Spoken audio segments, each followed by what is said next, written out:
I'm just going to recap a little bit on chapter 1. So you have it in front of you. We just have to do a quick review because chapter 1 is like really the bomb. Okay? I'm not going to get into the beginning of questions that he asked, but he brings a statement, actually, if you'll have chapter 1 right here, the very first, when it says, "It is written, forever, O God, your word stands firm in the heavens." That's a verse from Tehillim. Le'olam Hashem devarcha nitzav b'shamayim. So when you look at that literally, le'olam, which means forever, O God, your word stands firm in the heavens. So you have to look at that literally. How do we look at that literally? By God's word stands firm in the heavens. And what does that mean? What's the praise? So, Baruch Hashem, we have the Holy Master, the founder of the Hasidic movement, Rabbi Yisrael ben Rabbi Eliezer, known as the Baal Shem Tov. And he explains this dynamic, and it's an unbelievable dynamic. And it really goes back to the very first chapter of Genesis, where we had God uttered 10 statements, and the world was created. Okay? And God said, "Let there be light." Actually, I think here it is. You get to look at it yourself. How do you like that? Okay? God said, "Let there be light." God said, "Let there be a firmament." God said, "Let the waters gather." So if you look in the first chapter of Genesis, here, Susan, you want to take this and give one to Gary, who's behind you. And here, you can hand this out here to those behind you. So there's 10 statements. I have it in this sheet that I gave you. This is from Sefer Yetzirah. If you look at Sefer Yetzirah, the Book of Formation, one of the oldest mystical books that we have, said to have been written by Abraham, had 400 chapters one time. Some people say now we're down to 6. Wow. Did you get one? Did you give one to Ben? Here, I'm passing them around. All right. There are 2. In any case, Do you have an extra one? yeah, he's going to pass it down. There's a stack there. If you look in Genesis, there's 32 times it mentions the name of God, Elohim. 32. 32 is very significant. The significance of 32, besides being in my email, right, address. Okay, that's why. Now, the first letter of the Hebrew of the Torah is a beit, and the last letter is a lamed. Okay, and the lamed beit is lave, heart. Okay, everything is about the heart of existence, right? And there's 32 paths of wisdom that we have handed down from this book here, the Sefer Yetzirah. And those 32 paths of wisdom come from the fact that in the first chapter of Genesis, 32 times it mentions the name of God. But of those 32, 10 of them it says, "And God said." Okay, except for the first one, which is Bereshit. Okay? So God made, so to speak, 10 utterances and created the world, which is a strange thing, and you can get into the philosophy of it. So why did God have to utter something? He could just think it. Okay? So the concept is a question there, right? You could just mind it. You know, you have all the like mind over matter thing, so you know what happened there, right? Why is the idea or the concept of an utterance? He doesn't need it, surely. But he willed it. For this time, right now, this is how we're gonna. So there's 10 times God said. He made a statement. So you would think that the way that he explains it is, when he made a statement, not like us, we make a statement, the statement is gone, it's out in outer space, who knows where, right? It's not that way with God. God, when he made the statement, "Let there be a firmament," those very letters, those very words constantly give every single thing its animation constantly. Here, you can sit up here, Gary, so I can pick on you. Okay? So I can throw things at you. Okay? And not miss. And not miss. Okay? Sounds like private school I used to go to. Here, this is for you. Take one of these and you take a notebook here. Do you have an Hold extra papers? These are the folders right here? These are the extra folders, yes. Wait a minute. I think you only have. Yeah, there should be- yeah, I got 2 you. of Oh, he's those. I got think you one. pass the rest Okay. on. Okay. Yeah, they're the same ones. They're just extra copies if you can pass them. All of them. Just take one and pass the rest back. Because Just it's one all the page, same. that's Yeah, it's all? all one page. Okay, so anyways, when God made a statement, "Let there be a firmament," that statement constantly gives the firmament that animation. The letters The words of God's utterance is constantly giving that existence its existence. Okay? So the words are made up of letters. So the letters are constantly that God, it's not like God is constantly animating every single thing in creation through the 10 statements of creation. And when God said, you can look at statement number what I underlined here in the sheet. God said, let the waters be gathered. So the waters being the waters, and all the nature of the waters and everything about waters is also included in that. And God is still giving it inside the water through the 10 statements. Okay? And God said, let the earth vegetate, luminaries, all the way down to man and everything like that. Yes. Now, I know it says God says, but what language is he speaking in? I mean, what? Excellent point. So let's get now, good. Square, let's get to step 2. Okay? Great, what are you saying? Swahili, by the way. I'll just answer you right off the bat. Okay? Or some was Afrikaans. It's an argument, right? Some people say. Okay? So, Hebrew. At least it's not. Hebrew, because it's the king's language, and this is the building blocks of creation. The Hebrew language is not like any other language, okay? It gives every single thing, every single moment, its existence. God is still uttering those 10 statements constantly that is giving us our existence right here and now, okay? Now, we look at the Torah, and we look at the Torah as the blueprint of creation. God looked in the Torah and created the world, right? But it's not like a blueprint where you wrap it up after the world made and then it goes and sits in an archive. The blueprint is still involved in the world, like Rabbi Akiva Tatz puts it. There's a screen, like a movie screen. You have a projector, you have a film. The projector projects light. The light shines through the film and onto the screen. So we are viewing the screen. The screen is like a world. Okay, it is the world. The light is the light of God, the light of existence that is going through the Torah and projecting every single thing that we are experiencing. And the film just keeps going. And we are a part of the film. And we are now, since the Torah was given to us, right? We are very much involved in keeping that film going. Okay, in other words, you got to change the reel. You got to change the reel. You got to keep the reel. You know how the guys in the movie room would have to change the reel. Yeah. Right? But we're more involved in the reel. That's why the Torah has to constantly be being learned, always. Because if the Torah is not being learned somewhere in the world 24/7, the world goes to nothing. The world, the Torah, by the fact that the Yehudim are constantly involved in learning, keeps the world going.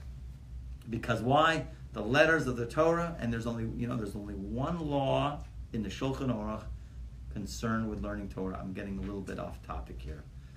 Okay, there's only one Jewish law. It doesn't say how much Gemara you have to learn a day. It doesn't say how much Mishnah you have to learn a day. There's only one law in the code of Jewish law about learning, and that's Shtayim Mikra Vecha Targum. That's reading twice in the Hebrew, once in the Aramaic. And a person twice in the Hebrew, once in the Aramaic, in the Onkelos translation. And he has to finish it with the community whenever they finish on Shabbat. So like last week was Ba'alotcha. We have to finish Ba'alotcha by the time. There's a lot of b'diavad, there's a lot of leeway in the law there. But basically, each individual has to read twice the Hebrew out loud and once in the Aramaic. Like that, verse by verse, is the best way to do it. Okay? There's different shittas, there's different ways, there's a lot of loopholes. But the idea of a Jew reading the Torah, just reading the letters even though you don't understand it, the Hebrew has tremendous effect. Okay? Tremendous effect, which we'll get to. Okay? But the idea what I want to get to was the Torah is the blueprint of creation. The letters made up the Torah. The Torah is made up of letters. God used those letters as the primordial building blocks of creation. I call them primordial energy fields. Letters are energies. They are not like any other language. They are constantly giving every single thing its animation. the big Kabbalists, the big masters, when they would walk into a room, they would not see a table. They would see a shin, lamed, het, nun. They wouldn't see a chair. You see chaf, samech, hey, right? Kisei. They wouldn't see the author of the Tanya, but while he was lying on his deathbed, he's telling you guys, look, you guys, it's Curated. The word for beam was kuf, vav, right, reish, hey. He was like, I see the letters. He saw the letters, okay? So if you peel off the mask of matter behind what we are experiencing here, really, in the underlying, yes, it's the matrix, is letters.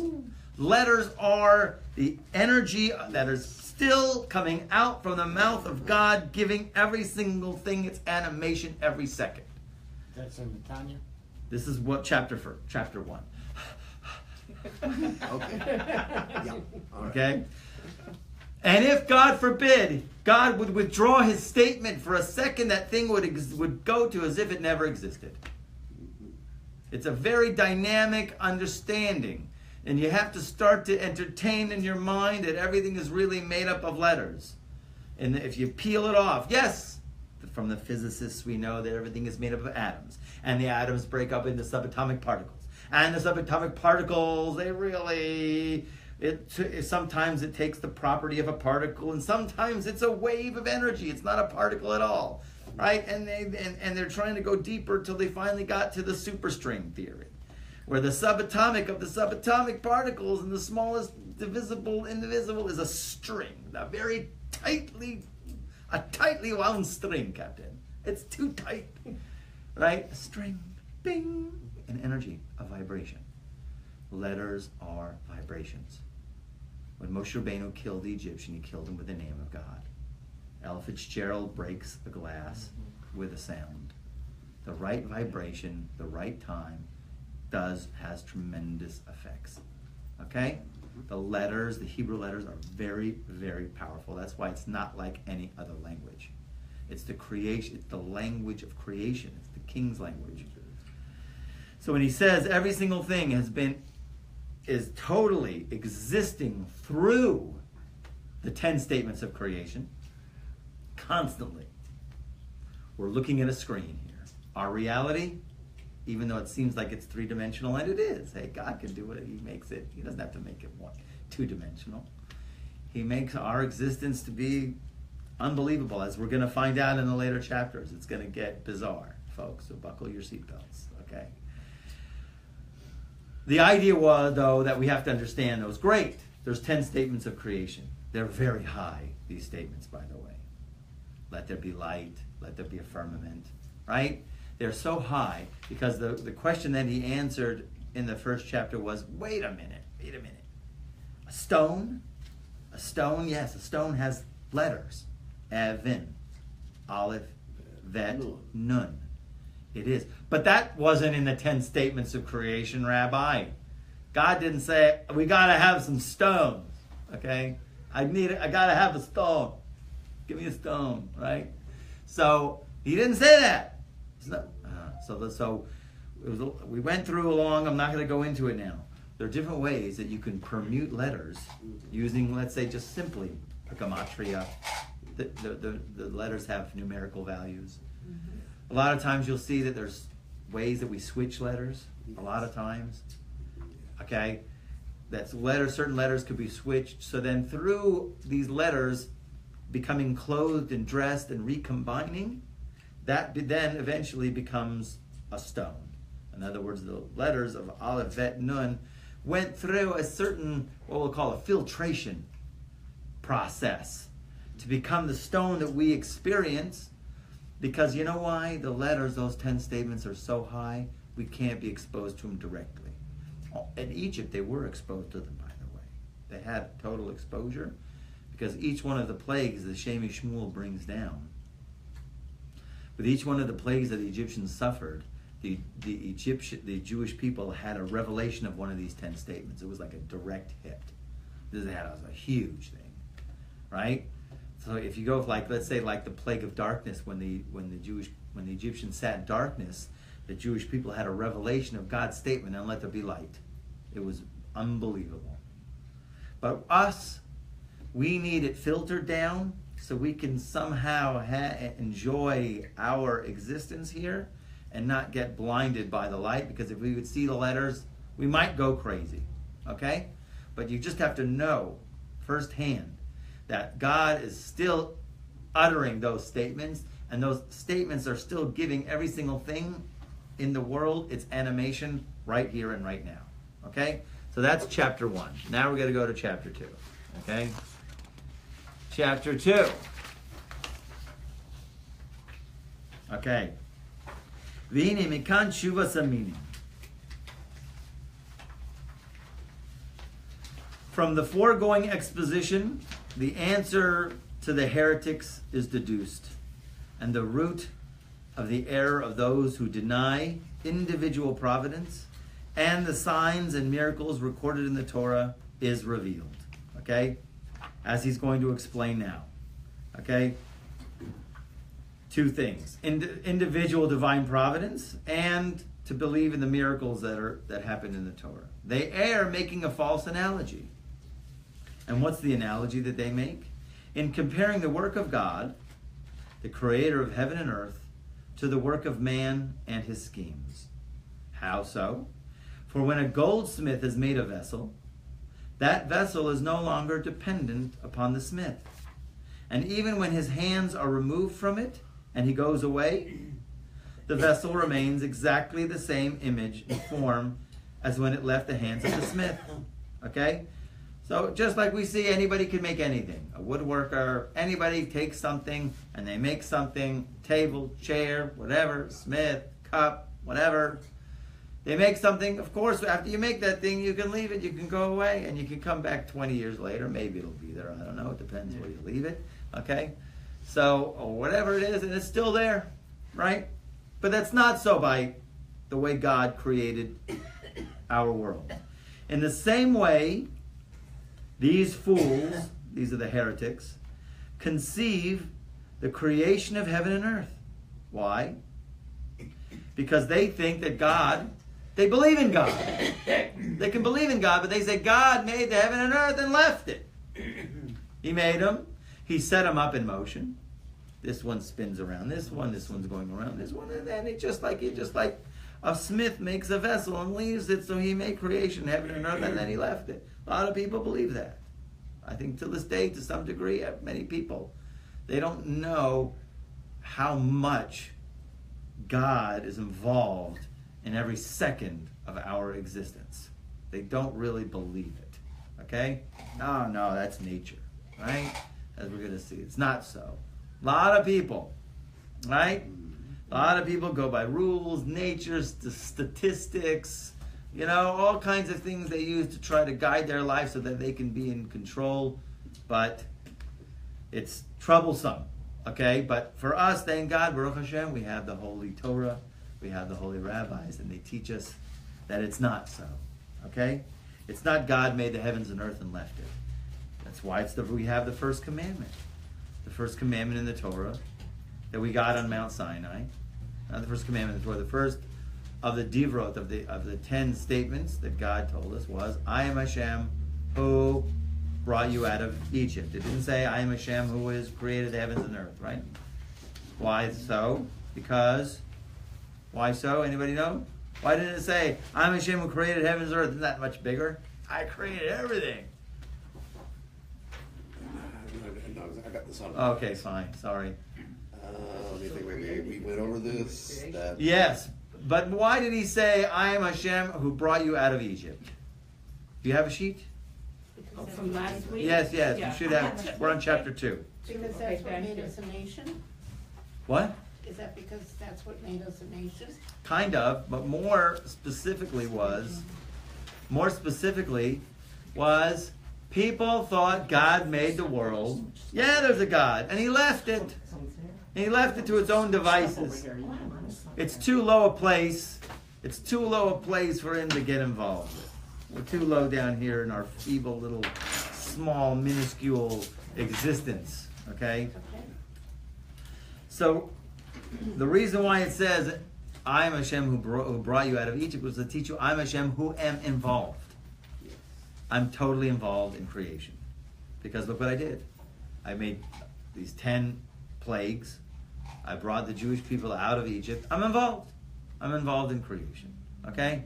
And that's really, through the 10 plagues also, God was also, and Moshe Rabbeinu was also trying to instill in the Jewish heart that it's not just a general providence on the Jewish people, but it was a specific providence in each individual lives. Anybody who would think not so, anybody who would think that that would be blemishing the creative force, the infinite creative intelligence that we call God. Because why? Then you're taking him down. You're saying he's limited. You're talking about, we don't know clue what infinity is, what unlimited is. We're clueless. So basically, these people want to say, God made the earth, he made the heavens, and he left it. It's not so. Okay? But their eyes are covered, and they fail to see the great difference between the work of man and his schemes, which consists of making one thing out of another, which already exists, merely changing the form and appearance. Go to the next page. I'm not sure where that is. Oh, yeah, there it is. 291 it should be, right? Yeah. From an ingot of silver to a vessel, and the making of heaven and the earth, which is created, and here's a big issue that you have to get. It's called Yesh Mi'ayin. Okay? Big, huge principle in thought, in Jewish thought, is God made everything something out of nothing. Okay? And not only that, he's constantly making us something out of nothing. Okay? Constantly. Those 10 utterances are still being uttered. Those 10 utterances, the permutations and the filtrations of the letters are still permutating, giving us our existence as we speak this very moment. And if he were to, God forbid, take his will away, we would cease to exist. Okay? It's constantly being animated every second. And that's what we call Yesh Mi'ayin. Okay? Something from nothing. Now indeed, going on here on page 291. Indeed, this is an even greater miracle than, for example, the splitting of the Red Sea, which usually we say is a huge miracle. The parting of the Red Sea, we learned on Pesach, right? Oh, the 10 plagues were unbelievable, but whatever happened is this is the finger of God, the plagues. And this is the hand of God, which is 5 times more than whatever you say the plagues are. Splitting of the sea was 500 times more, right? But here, what we're talking about, our existence right now, and it is a greater miracle, okay? For example, the splitting of the Red Sea. For then, what happened? What happened at the splitting of the Red Sea? God drove back the sea by a strong east wind all the night, and the waters were divided and stood upright as a wall. So here God took something which is fluid, like water, and he did give the properties of water to be fluid-like, right? And he took something else, the wind, and he made the wind push the water to keep the water upright like a wall. So he took one force that he had already had, and he used that force against the force which already was existing to make the water, which is normally fluid, to stand upright like a wall. Okay? So there's 2 kinds of things. There's called Yesh Mi'yesh, something from something, and Yesh Mi'ayin. When a person makes a vessel, when a person makes anything, they craft anything, right? Was that Tony Bennett or was that Frank? Frank Sinatra. How could I miss out on Frank Sinatra? Okay. That's Frank. Okay. So the idea is when you make a vessel or a tool or anything, you're just taking wood and forming it into something from something. Anytime something is made, you're taking a substance which has already existed, and it might have X, Y, and Z properties, and you're taking it and you're reforming it into another form. You're just changing form, okay? But you're not making something from nothing. God is making something from nothing. The miracle of the splitting of the sea was something that already existed, water. He took a wind and he blew the wind against the water and made it stand up like a wall. So it's a something from something kind of miracle. A miracle nonetheless, a huge miracle. Okay? The timing was impeccable. It happened to be the Jews were at a tight spot on the Sea of Reeds, right? And the sea split. Okay? If God had stopped the wind, the waters would have instantly flowed downward as their way in nature. And undoubtedly, they would not have stood upright as a wall. Even though this nature of water is to flow downward, is also created something from nothing. In other words, the properties of water, God made the properties of water to flow like it flows. Even that. You see, every single thing is a miracle. Which, what do we say is a miracle? Yes, it is a wonder. But we'll say everything really is, to peel off the layers, it's the will of God. Even the fact that water would to flow and be liquid. It was a great sage that we have in the Talmud by Rabbi Hanina ben Dosa. Rabbi Hanina ben Dosa, they say, he was so habitual, his lifestyle was habitual miracles. Habitual. Okay? Many stories. One of the great stories is that it's 3 seconds before candlelighting, and his daughter accidentally puts vinegar. Doesn't it smell? Didn't you detect the smell? Right. Instead of oil, right? She puts vinegar in the oil candles with the wick and sets it up, ready to light. And she goes, "Oh, shoot, Dad, I forgot to put the vinegar in." Yeah, right. Yeah, right. You didn't get a whiff of it. No. She puts the vinegar instead of the oil. Oh my gosh, Dad. What am I? So he says, let the one, this is very powerful. He says, let the one who says oil be flammable, now say vinegar be flammable. Go ahead. And she goes ahead and she lights them. They light like oil. Okay? Rabbi Hanina ben Dosa was no slouch, but he understood the creational science of how the letters, and when he said it made an utterance, it was like the utterance of the divine. And he was able to go ahead and change the molecules of that vinegar that would have the principles of oil. Okay? Meanwhile, in our existence, oil burns, water doesn't, and vinegar doesn't either. Okay? But in any case, what gave the science still, I believe, and you can argue with me, there's a huge article Rabbi Dessler gives about the idea of the concept of miracles. Because really, bottom line, everything is a miracle. There are just miracles we got used to, and then there's miracles we're not used to.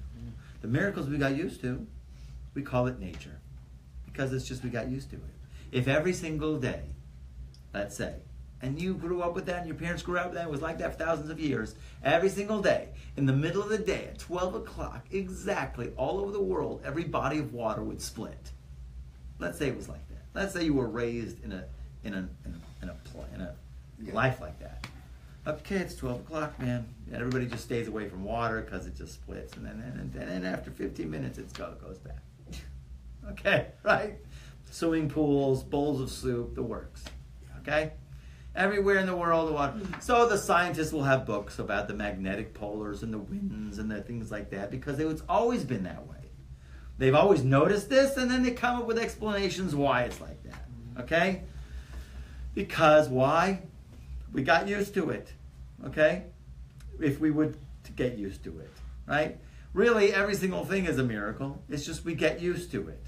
God likes to keep it that way because otherwise if everything would fluctuate and move and shift around, we go crazy. We need a little stability. Kids like stability. We're kids here. We need a little stability. Okay? Yeah. But nevertheless, things have a way of, we're trying to awaken, right, to greater possibilities, okay, in our existence. And as we open our eyes to understand how God is really making everything go. I'm telling you, last night, what happened? Saturday night, my wife and we would like to take a hot shower and there's no hot water. And I had this issue in my house for a long time where like once a month the pilot goes out. It always goes out Saturday, right, on Shabbos. Thank you very much, right? Okay. And lighting the pilot is, of course, it can't be easy. No. God can't make it easy. It's lit, it's fine. No. I got to have a problem with a valve and something like that. It's beeping, and then I go, well, do you know what's going to be, you know? So I'm giving up because I'm not getting a reaction. We're not communicating. Me and the box is not communicating. I'm about to give up. I'm telling you, I'm going to give up, and we're just going to, you know, call the guy on Monday and have him come fix it.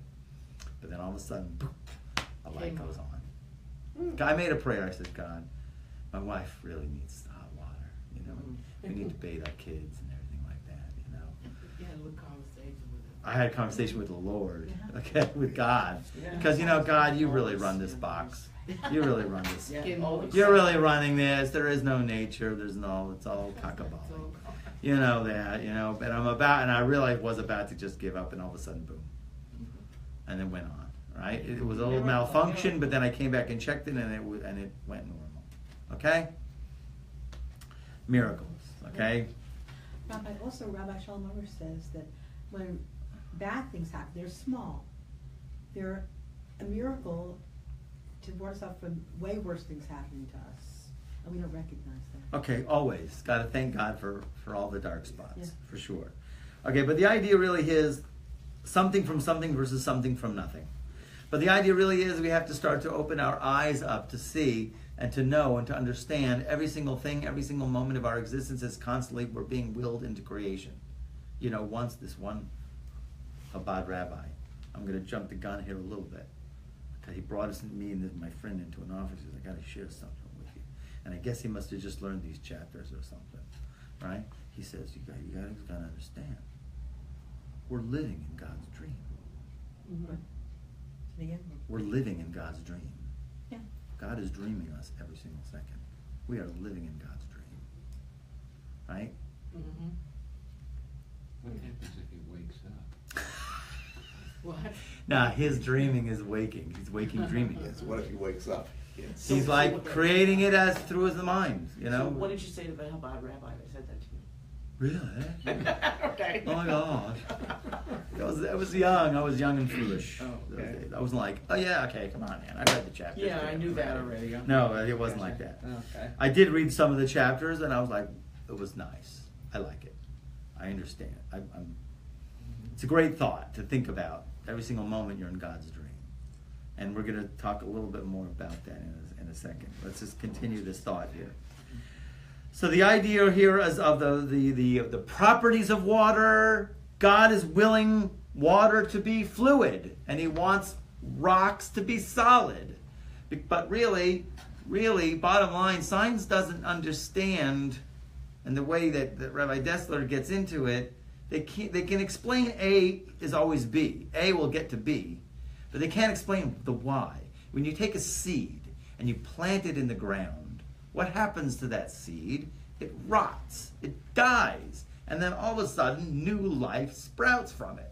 And they'll call that a germination process, right? And what's the germination? I'm like, dude, it's revival of the dead. Right? It's the same thing that's going to happen to us in the end of days. We're going to go in the ground and then we sprout up again. It's a miracle. You put a seed, it rots, it dies, it can't sprout until it rots. And then it grows new.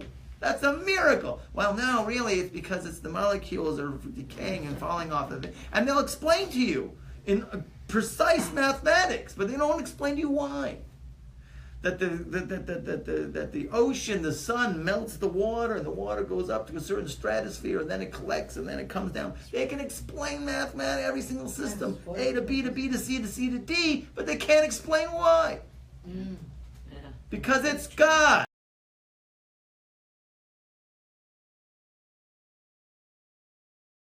Transportation system of water. You're carrying billions of gallons of water from an ocean over here. Unbelievable. Trucks couldn't do that in months. Okay? Okay. In any case, bottom line, it's all a miracle. There's just miracles we got used to. Okay? And we shouldn't take those for granted. Oh, yes. But Niflaotecha. Niflaotecha. But there was a The gentleman here that spoke about the Hebrew alphabet, I don't know who was here, and he Yeah, I said, remember that. Guest he speaker. said there are no miracles. Well, you can say that because you can say it's all the will of God. Yeah, you can say there's no miracles. I would like to think of it as a miracles because God wants to give us, He wants us to have an experience of wonder. So why can't we have that experience of wonder? Because if you say it's not a miracle, so then what happens? Well, you downplay it. No, you want to be in a state of wonder. You want to understand this is God's will. And you'd like to, yes, you could look at it that way. I prefer to look at it that way. Okay? In any case, thus, That's a lack of appreciation. Of for what's in front of us. the miracle of the splitting of the Red Sea, the continuous act of God was necessary. How much more so in the creation of being out of nothing, which transcends nature, and is far more miraculous than the splitting of the Red Sea. Because the splitting of the Red Sea, God took forces that already existed and pushed one force against the other. He did a yesh miyesh, what's called a something from something. Okay, it was miraculous. But to do a something from nothing? Oh. Right? That with the withdrawal of the power of the Creator from the thing created, God forbid, it would revert to naught and complete non-existence. Rather, the activating force of the Creator must continuously be in the thing created to give it life and existence. These forces are called the letters of speech of the 10 utterances by which things were created. Again, the letters of speech. Everything is made up of letters. Okay? Here, I'll give you this. Okay, that's the 10 statements of creation. I have it underlined there and circled. Do you Okay? have another one? I think Jane There's has plenty another more one. somewhere floating around. Is there an extra around here? Okay? Yeah. You don't have one either? No. Thank you. You have one, don't you, Gary?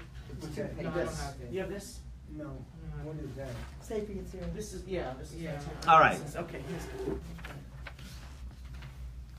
Great. Can I Okay, ask you so a question? yes. When the Red Sea split, did all waters split? Like The Midrash says all waters everywhere in the ocean split. That's why the world was freaked out. I mean, this is big. CNN, they were calling experts all over. You should see them. They got this scientist. Well, waters are, and they all had their explanation. Finally, they went to Bilam. You know, who was the prophet, right? After all the experts did their blah blah, 10 hours of blah blah, right? And they finally went to Bilam and said, well, yeah, it was there was a miracle that happened there, the parting of the Red Sea, the split, and these Jewish people went through it, and they're going to Mount Sinai to go ahead and get the Torah. The infinity is going to come and talk to the Creator. Is going to go ahead and meet the creation. Huge. It's going to be huge. It's going to be huge. Okay. So everybody was going to go. Everybody was going to go. Who wouldn't go? If there was going to be a window opening up to infinity, and you can get a piece of that. You get a piece of that experience. You go. Right, except for the Amalek stopped it. Amalek went and fought and ruined and cooled the bath. Okay? In any case, so the splitting of the Red Sea was something from something, and our existence is a huge miracle. Got that for a fact. And they're saying it now. Science is coming out with it now. They can't explain it. The more space between the subatomic particles, there's more space there. Who's telling the table atoms to stay put? It doesn't make sense. They should be floating. Everything's floating. Everything's the same. Why is it doing this? Why does it still have this? And really, the idea really is that we're going to come to now is the idea of hitchadshut, which is a huge Jewish idea that people don't really realize. And we really have to integrate it into our hearts. Hitchadshut means renewal. We're constantly being going out, putting back into creation every single second. We just can't see it. It's too fast for our eyes and our senses to grasp. We're going out of existence and back into existence every single second at a rapid pace. Okay, and science is even coming out with that. Yeah. Okay? That's okay. It's too fast for us. You know those flip books or something like that, where things are moving so fast it looks like it's a continuous thing, but it's not. Yeah. Right? They're gizmos or things like that they're flipping so fast it looks like it's solid, but it's not. Right. Okay? Solid, but it's not. Okay? It appears so. God wants the table to be hard right now. He wants to keep it hard. Okay? He wants my head to be hard. He wants to keep it hard. Okay? And a lot of us, okay? And that is the meaning of the verse we're going on here on the top of the second column. And that is the meaning of the verse.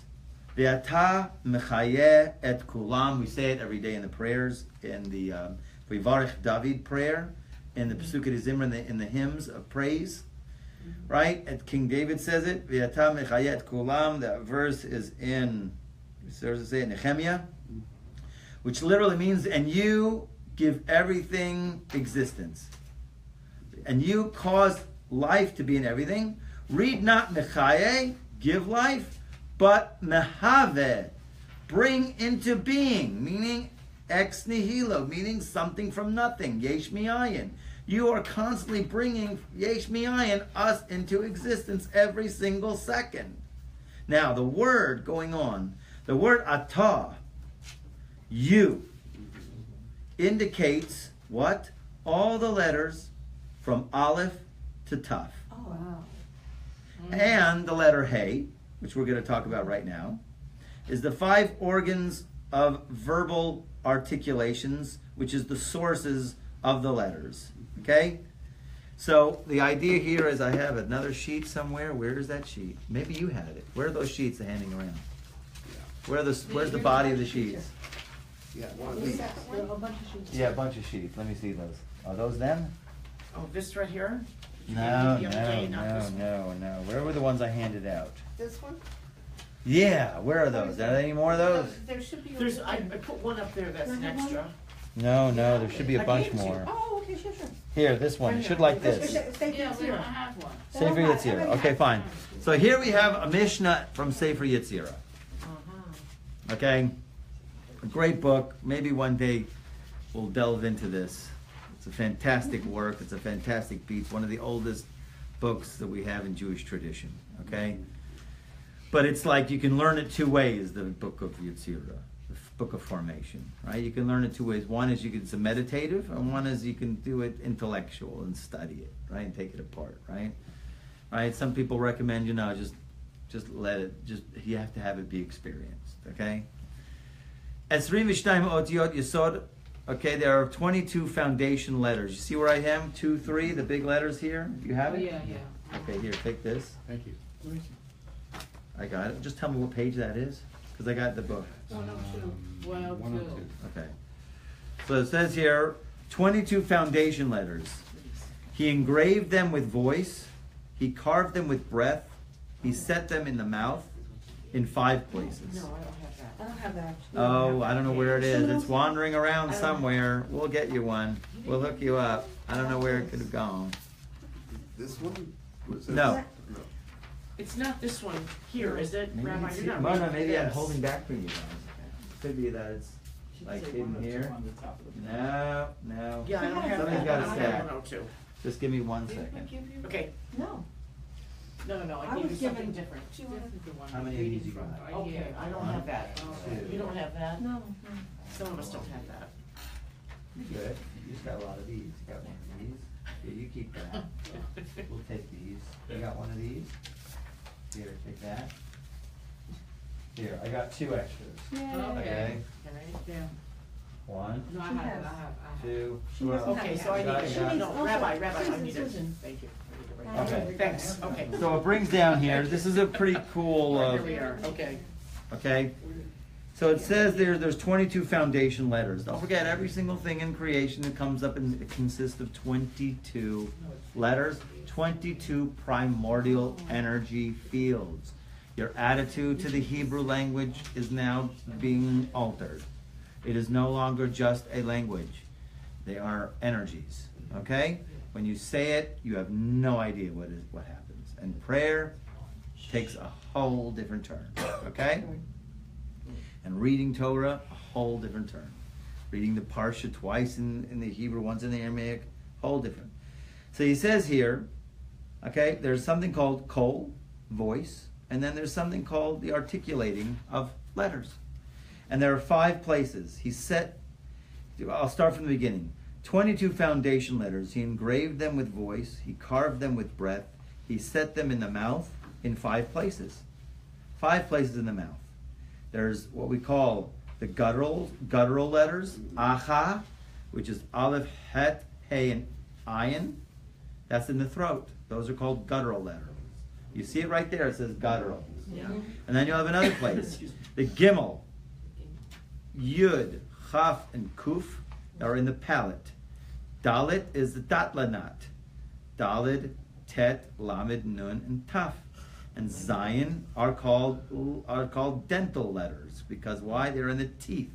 That's Zishrits. Okay? Those are the right, and then you'll have finally the labials, which are lips. Bet, vet, mem, and pe. Boomf. So you have acha, gichit, datlanat, zisrich, and boomf. Okay, remember, you have to remember those. You will be tested. Okay. Oh, God. Okay. Okay. So the idea really is, if you look at it, you have a voice. It just goes out. Yes. Now there's 5 different places where the letters get cut. Okay, you're cutting the same energy, almost like the projector. Remember the movie screen, right? The projector and the film. There's different places where there's going to be cut, and that's going to distinguish the letter. B, G, D, whatever the letter is, it comes from 5 different places in the mouth. Okay, this is the atah. Atah is Aleph through Taf, and then there's a Hey. The Hey represents the 5 places that is articulated. In other words, you have the setup here. The setup, atah, is now a whole different ballgame. Okay, the word atah, okay, is really now a formula. Aleph through Taf, and the Hey gutturals. In other words, you have the package of these 5 energies, of these 22 energies, but then through the articulation of the 5 points of the mouth, okay, then what we call abracadabra, okay? Right. Ebarakadabra, right?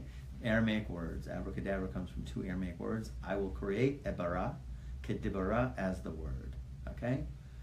That's Chanina ben Dosa. He can turn oil into vinegar, okay? We're still working on that. By the end of this semester, hopefully all y'all will be able to do it. Class project. Do it. Like that vinegar. Like that vinegar. Yeah. Okay. Right. New t-shirt. Like that vinegar. Okay. So in any case, okay. So here you have the word atah. When you say ve'atah mechayet kulam, that's what the verse says. And really I lost where I am. Now you is now no longer you. Really, it's a formula. It's a mathematical formula. Aleph through Taf and Hey. Atah mechayet kulam, or don't read mechaye, make alive, but bring everything into existence.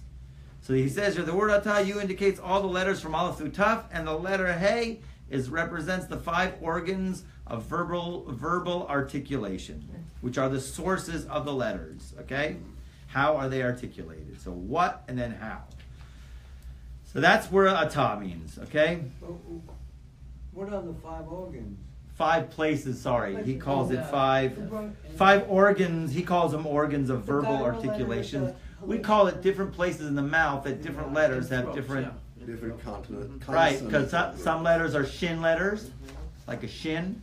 They're dental letters. Some letters are expressed through the tongue, like a lamed. Some letters are labial letters from the lips, a b, a p. Those things are very creational, right? They're The lips, the teeth, the palate, the guttural, tongue, and the Throat. back here. Back in the throat, yeah. So that's why a lot of people, it's very important, and especially if you go to a Sephardic shul, they want to make sure that you can pronounce. Americans have a big problem with it because an aleph and an ayin sounds the same. It's come on, get off my case. No. Ayin is Ayin, yes. That's That sound, comes yes. from Yes. right? Not an olive. Olive is like the silent letter. And it's You could say- interesting that the Taimanim pronounced the Aleph. You said the Americans had trouble. The And they came from ayin. Taiman. You ever Ayin. heard Taimani? I know about the ta and the tha. They pronounce the ta as a tha. Oh, the Hasidim do that. No, Hasidim is sa, because they come from Europe and they couldn't pronounce the in Europe. Yeah. Where are the papers? Mhm, yes. Where are the papers? Where's the- Ayin. Right, everything. There's no the. They can't. They say the. And- Za. And also they don't. I had a do the Hebrew double- teacher who could not only do that, he could not only do the ayin, he could do the het and even the kuf. Okay, I don't know about the kuf, but I know about het. Yeah. Ch. We're ch, Hanukkah, chet. Yeah, somewhere is- America is a yeah. very There is somewhere crude that- about it. It's all a ch sound, Yeah. but it's In not. Israel, it's chaf. Somewhere there's some Gemara somewhere that says, why can't Goyim pronounce chet or ayin? And it says because they have no share in chaye olamim. Very, That's good. thank you, that's very good. good. Thank you very much. That's Okay, That's let's good. go because we're running a little bit late here. All right. Okay. Okay. So the word atah you indicates all the letters from aleph to taf, and the letter hey, the 5 organs of verbal articulation, the sources of letters. Although he, the Holy One, blessed be, has no bodily likeness, meaning what is this speech stuff? Yet Scripture ascribes to him in anthropomorphic terms, it's borrowed terminology, and God spoke, or and God said, which denote the revelation of the 22 supernal letters to the prophets, and the enclothing of the letters in their mind, in their intellect, right, and comprehension in the prophetic vision. In other words, it's thought, word, thought, which means God has a thought. He wants you to produce the same thought in your mind. He takes that thought and he crams it and he smushes it into something called words. And from the words he gives you the word, and from that word you're supposed to produce the same thought in your brain. Mhm, yeah. Thought, word, thought. Okay? That's how he communicates with prophets, most specifically Moshe, okay? Right? But it's the prophetic visions also had it clothed, but that's how they worked it out. Okay? As it is written, the Spirit of God spoke in me, and his word is upon my tongue. Okay, that's a deep concept here about how the letters were able, when they would speak, God would speak through their mouths. As has been explained by the Ari of Blessed Memory in Shar HaNevuah, similar to this is the investment of the letters in created things, like what we're talking about here. As it is written, by the word of God were the heavens made, and by the breath of his mouth all their host. Only the clothing of the letters in created beings is through numerous and powerful what we call descents. In other words, they had to get diffused. They had to go through permutations and transformations, right? Until the letters reached the corporeal world, our world of Asiya. Whereas the comprehension of the prophets is in the world of Atzilut. They got it like direct, and we have to get it from a lower source as it comes clothed in the world of Bria. Okay, prophets got it from a different source. The idea really is that whether if you're in the highest places in the spiritual realm or your lowest down here, God is still totally involved in everything. Everything is constantly being animated through the letters. Okay? Now, there was a great story, one that I heard Rabbi Weinberger saying, a science fiction novelist. I don't know if he was I don't know if he was science fiction, but he was kind of kooky. But this will give you a really powerful idea. Okay? And really, it just helps us to understand, first of all, Hebrew is not like anything that that you should have thought. Okay? Yeah. So there was once this author, and he's writing a book, and he's got the characters in the book. He's writing the book, and the characters are doing whatever they're doing. And then at one point in the chapter, in the middle of the book, the characters are in a restaurant eating, and all of a sudden, in the middle of the story, he says, "Hi, this is the author here." He interrupts the book. This is the author. I'm going to walk in and say hello to these guys, right, in the book. So he walks in. This is how the book reads. And he goes to the table where his characters are at the table. And the characters look at him and they go, "Who are you?" Yeah. And he says, "I'm your creator." And they go, "Yeah, well, come on, And if you want, I could make you disappear just like that." Oh my God. Well, I mean, this is just a story. Yeah. But you have to get into this. So, okay, the rest of the book was that guy really the creator? I mean, they're all, whatever they're going through, they always revert back to that scene in the restaurant. Do you think he really was our creator? And the idea really is, our creator is right here, right now. And we're being created and written right now as we stand here, as we speak. He's totally around us. Okay? And God forbid he does not want to make us disappear just like that. Okay? Okay? Because he's got a plan. But the idea really is him being so close to us, right here. So prayer is an unbelievable dynamic thing.